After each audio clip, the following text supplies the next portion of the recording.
Update. My friend Loyalty tested my wife without my knowledge, and she failed. I feel done with them both. Original post. I, 36 male, have been with my wife, 40 female, for 10 years now, and married for 6. I thought we were really happy. She has a child from a previous relationship. The dad is not in the picture, and I have taken on that role. We both work, me full-time, her part-time. We live a good life, holidays abroad every few months, no real financial worries, both in pretty good shape, and plenty of love, affection, and sex between us. I thought we'd be together forever. On to my friend 35 male. His wife left him in horrific circumstances last year. He came home one day to find her gone with their 2-year-old. She left him for a drug dealer she met on Instagram, who ended up assaulting them both, and it's a massive legal issue that's destroyed him. Since then, he's become very anti-women, despite having a great family full of women. He's constantly telling us how all women are the same, etc. Well, last week he sent me a load of screenshots. Must have been over 100 of them, going back to November last year and finishing on January 15th. He got another phone and started messaging my wife, pretending to be a man from a couple of hours away who got the wrong number. Within a week, he was getting nudes from her, sexting, etc. By Christmas, she was telling him she loved him. The final one was a photo of her walking into a hotel to meet him, followed by angry messages from her asking where he was. I went around to his house and was distraught. He told me he'd done this to another 6 friends of ours. Only my wife failed. He had the phone with him, and while I was there, she messaged him asking where he'd gone and saying how much she missed him. He showed me that she'd been sending messages like that for the past week with no response. I left without really saying anything and went home. Once my wife and I were alone, I confronted her with the evidence I had. She started crying and said she didn't know why she did it, that it started as a bit of fun at work and then she got carried away. She said she feels like she loves us both and doesn't want to lose me. I didn't know what to do, so I left and went to a hotel. I'm still here now and unsure of what my next step should be. I want to cut them both off, but I will miss my stepdaughter so much. My friends are saying I can't be mad at my friend because he did me a favor. Now for the top advice before reading the update. That's a crappy thing your friend did, but it's more concerning that your wife fell for it. She was going to sleep with this stranger, and to top it off, she's the only one who fell for it out of the other wives. I'll leave it at that. I'd love to be a fly on the wall when she finds out your friend catfished her. I think I could get past it if it was just texting, but I can't get past the going to meet him. Yeah, dude, as a caveat, you're kind of lucky it was your crappy friend. But looking at the facts, she would have fully gone through with it had someone actually been there, and still could with a new fling. Cut your losses and ditch both. Divorce the cheating wife, and drop the woman-hating friend before dating again, or he'll do this to you over and over. I think this is the only way I can move on. Yep, he'll definitely do it again. 1. If she can do it once, she'll do it again. 2. Your friend wasn't right for what he did. 3. Cutting off your stepdaughter might hurt, but your wife could try and use her against you in the future. There's no way I'm cutting off my stepdaughter. Now for the update. I want to thank everyone who commented on my last post. There were so many that I couldn't reply to them all. I'll address a couple of things from my first post. A lot of people said my wife did nothing wrong. She went to a hotel to meet another man for sex. There are photos of her at the hotel waiting. She messaged him saying she was there and, I quote, "I purposely haven't had sex with him," meaning me, for ages, so when I get my hands on you, I'll be ripping your clothes off and my own. Followed by messages asking where he was. Even a week later, when he stopped replying, she was still saying she missed him and sending pictures of herself saying how much she still wanted him. A few people said my friend wasn't catfishing her and that he was sending photos of himself and she knew. My friend is white and dumpy. The pictures were of a black adult film star stolen from his Twitter.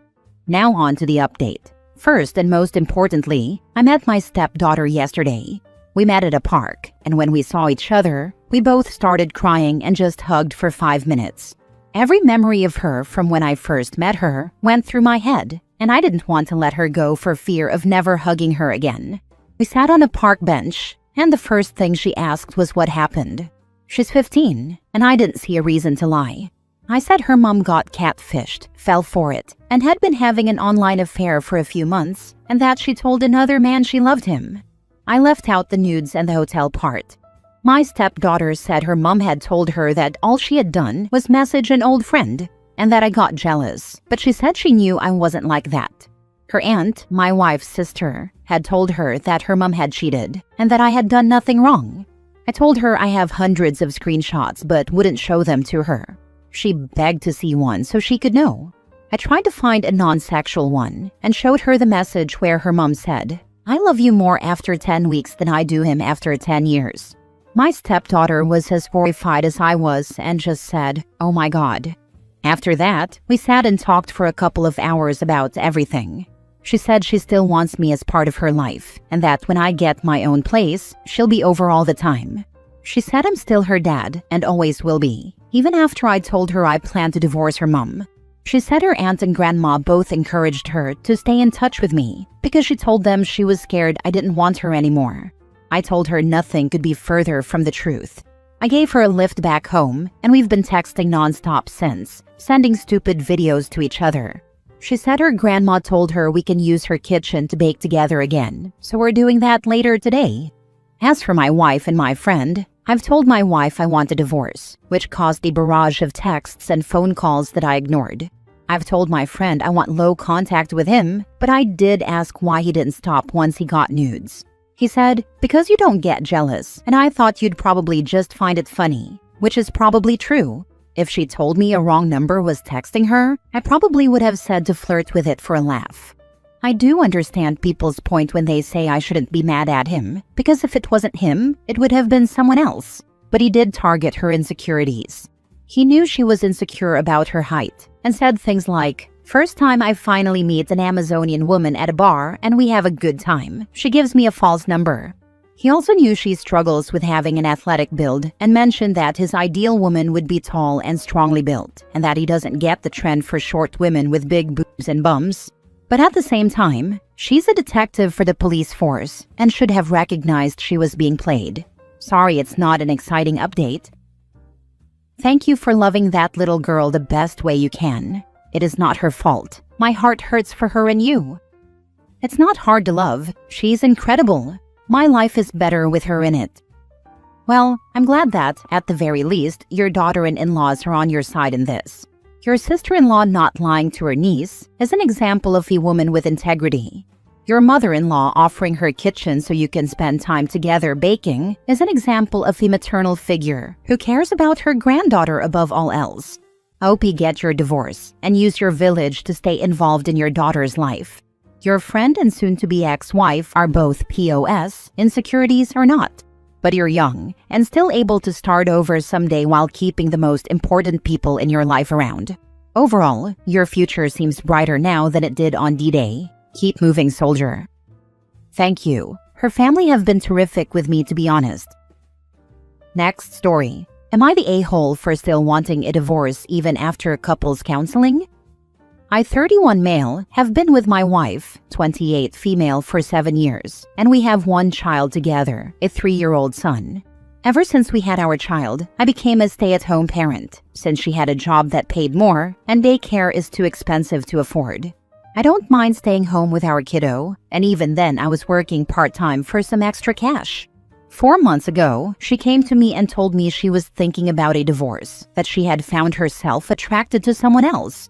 When she told me, it hurt a lot. I was working whenever I had free time and was the only one who ever really cleaned the house. So maybe I was neglecting her in some way with how little time I had between work, cleaning, and taking care of our child.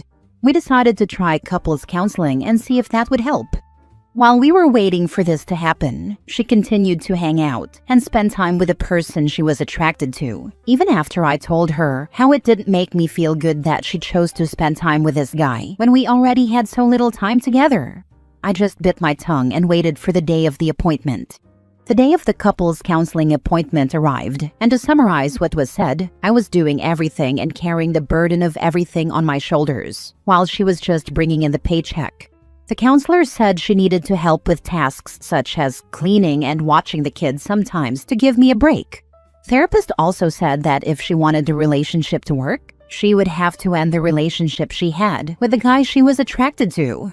Afterward, she actually started helping around the house, and it began to feel easier, like we were finally getting back on track. My issue is that everything the counselor said is stuff I had said word for word before. When I begged for help, when I had several nights where I got little to no sleep, and days where I set things up to do together, and she would rather go to sleep. I feel like I gave everything to this relationship and family so we could all be happy. No disrespect to the counselor who helped us, but why does she only listen to a stranger we just met, and not to me when I've been saying the same things for several years? I'm not sure if this is even a genuine fix to our relationship, or if it's just temporary and will go back to how it was in a couple of weeks. Part of me wants to just end the relationship and get the divorce like she originally wanted. What do you think, Reddit? Am I the a-hole? Not the a-hole. Sometimes the outcome of couples counseling is realizing you want to end the relationship. Yes, the perfect solution sometimes to couples therapy is to both agree that you need to move on. Not the a-hole. Sometimes you need help seeing the relationship instead of just surviving it. It's okay to realize you don't want to be in the relationship anymore, and maybe the counselor can help with the separation so it's easier on the kid. You can also explore your feelings and decide whether you want a divorce or want your partner to acknowledge what you were asking for. Is she still seeing the guy? I'm honestly not sure. She works with the guy, so I know they see each other in that capacity. I wouldn't be surprised if they're still texting and such. I just don't want to go through her phone and find out. I feel like I'd see things I'm not ready to see, or it would push me to a point where there's no fixing it. My dad was a stay-at-home dad, and my mom was, and still is, the breadwinner in our household. I've heard her friends say multiple times that my mom should leave my dad and find a better husband for herself, and a better father for me. My mom was smart enough to never even consider divorce. And believe me, my parents had plenty of reasons to divorce, coming from both sides. My mom loves my dad and would never even entertain doing what your wife is doing. Your wife was cheating. If not physically, then at least emotionally. You tried to fix this. She didn't even try and still kept hanging out with the guy. I don't know if divorce is the right choice for you, but remember she cheated and she wanted the divorce first. Whatever happens next is on her, not on you. Also, be prepared. I wouldn't be surprised if things get nasty, especially when it comes to alimony and child support or custody. Make sure you document everything. You are in a losing position because you are a man.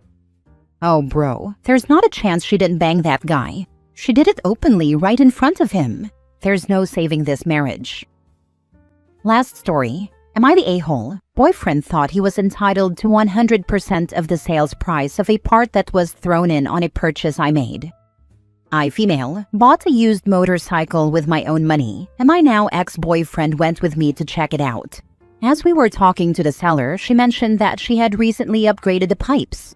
My boyfriend asked if she still had the old pipes. She did, so he asked if she would include them in the purchase.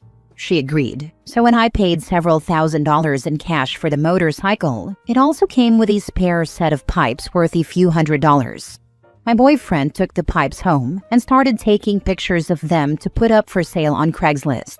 I said that was good thinking on his part to ask for the pipes and that I would be happy to give him a cut of the sale. He said absolutely not. The pipes were his because we wouldn't have them if he hadn't asked for them. I said the pipes were actually mine because we wouldn't have them without me paying for the bike.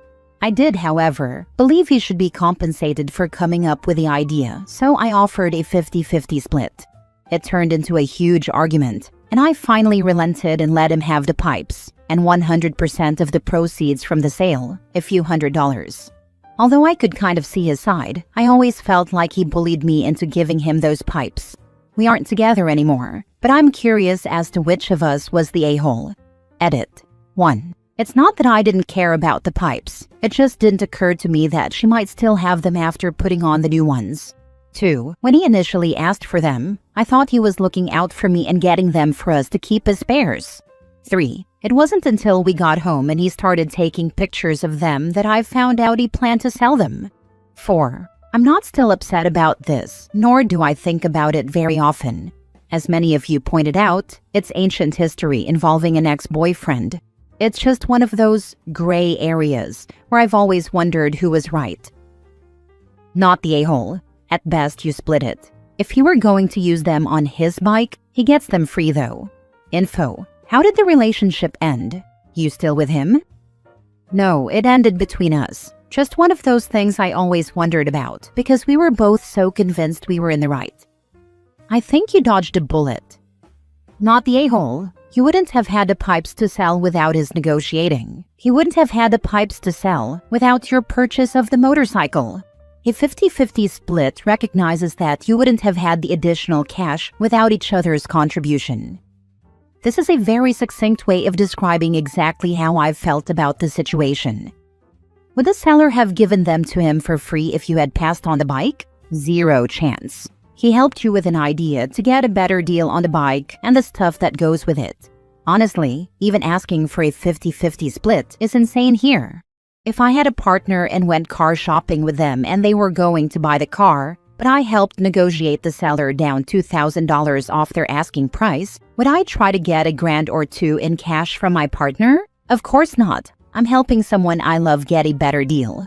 Your partner is not your manager, your agent, or your attorney, where they should expect a cut of every deal they weigh in on. This is crazy.